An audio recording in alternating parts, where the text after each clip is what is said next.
Yes, good morning, ladies and gentlemen. We have a slide deck, so if the person in charge of the audiovisual can pull up the slide deck, I would be greatly appreciated. Here. Fantastic. My name is George McGregor, and I've come in from London to talk about Brexit today. It's great to be in the presence of the Ambassador, the Minister, the Members of Parliament, and of course all of you ladies and gentlemen. I last travelled to Athens over 30 years ago. So this is my first trip here in 30 years. And when I travelled previously, I travelled by train. I came all the way from London. I was wearing a backpack. I was a student at university. And the thing then was that it was easy to come here because Greece had just joined the European Union. How sad it is today that I'm coming to speak to you with the United Kingdom now leaving the European Union. I'm going to make some reflections from a UK perspective, and my colleague Kieran will make some perceptions from an EU27 perspective. If we go on to the next slide. We've got the changer here, thank you very much. The first point I would like to make is that Brexit is going to happen. I would like to echo the Ambassador's words. If there is a question I have been asked every single week since June the 24th, it is Brexit going to happen? Can somehow we have another referendum and get out of the mess that we found ourselves in? Well, the answer is there is no turning back. My previous boss was Tony Blair when I worked as a special advisor in his government about 15 years ago. Tony Blair has launched a campaign to have a second referendum on the basis of the deal that's going to be put forward to Parliament at the end of this process. My message to you today, as a former staff member to Tony Blair, is that his campaign is not going to succeed. Theresa May's future as Prime Minister is entirely dependent upon her delivering an effective Brexit. Her Conservative Party are determined to deliver Brexit, and our opposition Labour Party is so weak and divided at the moment, even if it wanted to derail Brexit, it doesn't have the ability to do so. So my first point is Brexit is going to happen. My second point, and rather more controversially, is that the grown-ups are back in charge. Exactly a year ago, the three men on the top were in charge, really. We had David Cameron, who launched, which was, in my view, a reckless and irresponsible referendum. He was the ultimate gambler, and his gambles failed. He's no longer around. Boris Johnson and Nigel Farage, who led the Leave campaign, they're still around, and indeed Boris Johnson is probably the boss of our ambassador, but he does not have a pivotal role in this process. Nigel Farage has taken up the unofficial position as the United Kingdom's ambassador to the United States, and he is not in charge. My point is the grown-ups are back in charge. Theresa May is a first-rate politician who is exactly the right person to be delivering Brexit at this time.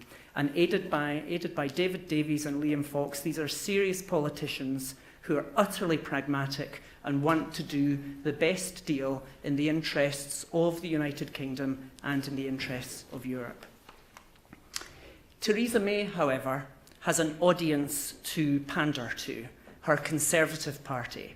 So when she launched the initial prospectus about how she was going to approach the Brexit negotiations, she very much talked the language of hard Brexit.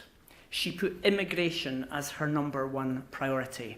She put immigration even ahead of the economy and said that the message of the referendum last year must be that the UK gets back its control over its borders and who comes in and who leaves the country. Because of that, she ruled out the single market, she ruled out the customs union, and she said that the United Kingdom must not come under the jurisdiction of the European Court of Justice. It was the rhetoric of hard Brexit. However, what's become abundantly clear in her Lancaster House speech, in the white paper that followed, and indeed last week, is that Theresa May wants the softest Brexit that she can possibly negotiate. So when you look at what she is saying, she is celebrating in the white paper that was produced immigration. She talks about the benefits of people coming to the United Kingdom and of UK citizens going to other parts of the EU, and she acknowledges that some kind of immigration will continue in the future. So that's point number one. Point number two is that she also wants a comprehensive free trade agreement, as we have heard this morning. She wants frictionless trade.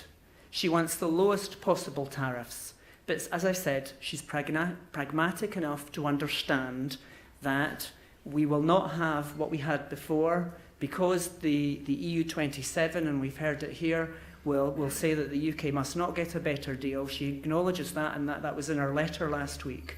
But she wants the best possible deal. As I say, the pragmatists are back in control. And I think we see that when she talks about a transition period or an implementation period. She even acknowledges there, I think, that there may be some role for the European Court of Justice to continue during that process. So again, I think a very pragmatic perspective from the government. My next point, the divorce word. Divorce is indeed a messy business. Or should I say, divorce can be a messy business. The first thing that the UK government and the EU 27 have to resolve are the talks about talks. The UK government would like to have a sequential approach to the negotiation, a simultaneous approach to the negotiations, whereby it talks simultaneously about the terms of departure and also the trade negotiations. The EU 27 have made clear that it must be sequential. So you initially have to talk about the terms of divorce, and then only afterwards will we talk about a free trade agreement. Again, I think we have sensible, pragmatic negotiators, and so long as initial progress can be made on the terms of departure, I think we will see rapid movement to the trade negotiations. I'm also confident that the UK government will be a reasonable partner in these discussions.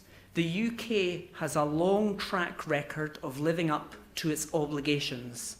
You can hardly find an example of the UK walking away from that which it has not committed to. You know, we spend 2% of our national wealth on defence, we spend 0.7% towards international development.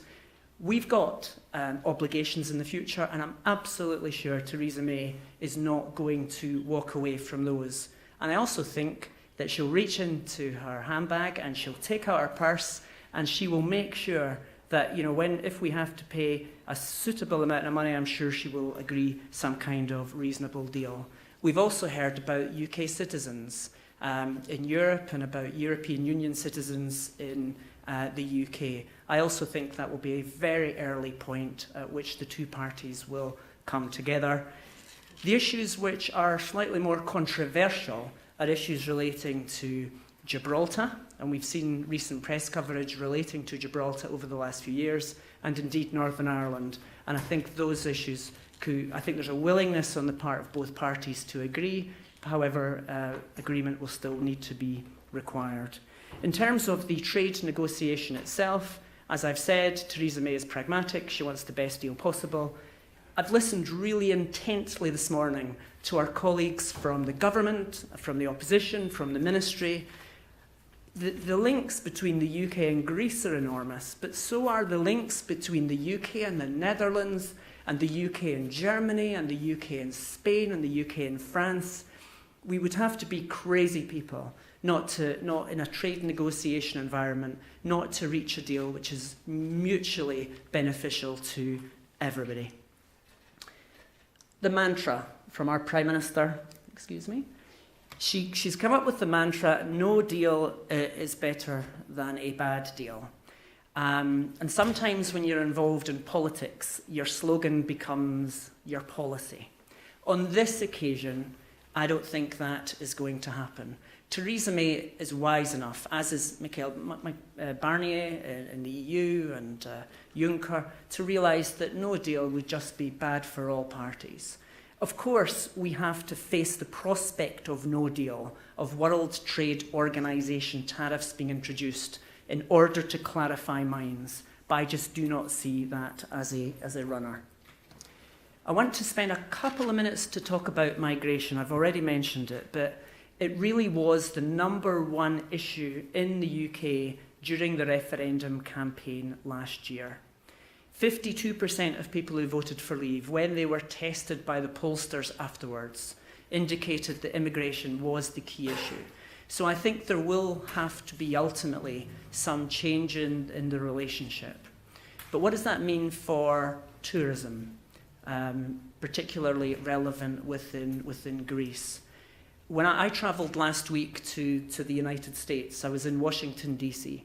And when you go to Washington, D.C., you have to fill in something called an ESTA. You spend $12, takes you 10 minutes, you fill in a form on the internet, and it allows you to go to the United States for so many years. The European Parliament has asked for that kind of system to be reintroduced with regards to the UK. So it's possible, in a few years' time, that the many tourists who come to Greece and love visiting here may have to spend €12 and go onto the internet and fill out a form. I think we should try and avoid that because I think that's an unnecessary bureaucracy. But if that happens, I do not think it will be a massive dent to the Greek tourism sector. And as we've also heard, I think there is a great concern about Greek citizens living in the UK, the sons and daughters of people in this room. They want reassurance that they will stay, and I think that reassurance will come. For those of you who can detect my accent, I am originally from Scotland. So the issue of Scottish independence is very high in my thinking. And that is one of the issues which could derail this whole process and could cause a problem, because this is not going to be a problem-free next few years. The First Minister of Scotland, Nicola Sturgeon, has asked for a second Scottish referendum on independence. That has been backed up by the Scottish Parliament. And she wants that referendum at the earliest of next year, next autumn, once we get the deal on Brexit. Will she get that referendum? Well, Theresa May has said no, she will not get the referendum while the negotiations are taking place. I think, however, is a bigger question, and before the meeting today, a number of colleagues were asking me about the Scottish situation. The bigger question is, if there was a second Scottish referendum, would the decision be any different? And if you look at the polling, and I follow this extremely closely, I cannot see any appetite in Scotland for changing its mind. Scotland voted in 2014 55% no to separation and 45% yes.